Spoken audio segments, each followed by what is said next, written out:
The sea had betrayed them, or perhaps it had merely obeyed. Kael's ship drifted toward the jagged shore, drawn by a whisper that was never spoken. The mist curled around them like fingers pressing into their lungs, clouding their thoughts. But beyond the veil of fog, something shimmered, a promise. Gold beyond measure, treasures untold. That was what the men believed. That was what kept them from turning back. They stepped onto the shore, boots sinking into the damp, blackened sand. The air was thick, humming with something unseen. The trees stretched upward like twisted bones, their bark gnarled and bleeding with sap as dark as ink. Skulls lay half buried in the earth, grinning up at them, remnants of those who came before, of those who never left. The crew moved forward, hesitant but hungry. The island breathed around them.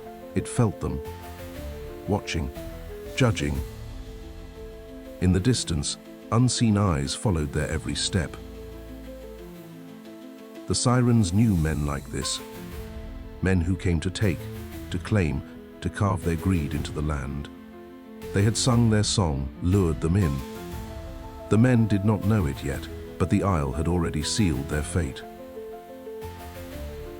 A shiver ran through the men, though none dared to speak of it.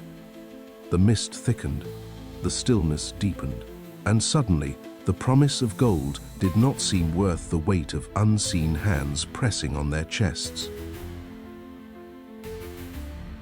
The crew muttered, restless. They wanted to leave. Kael hesitated. Something inside him whispered to stay.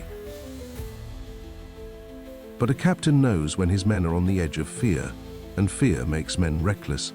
He relented, giving the order to turn back. Then, a flicker of red, a glimpse through the trees, a shimmer in the mist, fiery hair, green eyes that burned like embers. A pull, deep in his chest, the same pull that had dragged his ship to this cursed isle. Kael's breath hitched. His feet moved before his mind could stop them, drawn by something he could not name. She was here, his prize, his fate. He would have gone after her. He would have chased the phantom into the mist, lost himself in the call.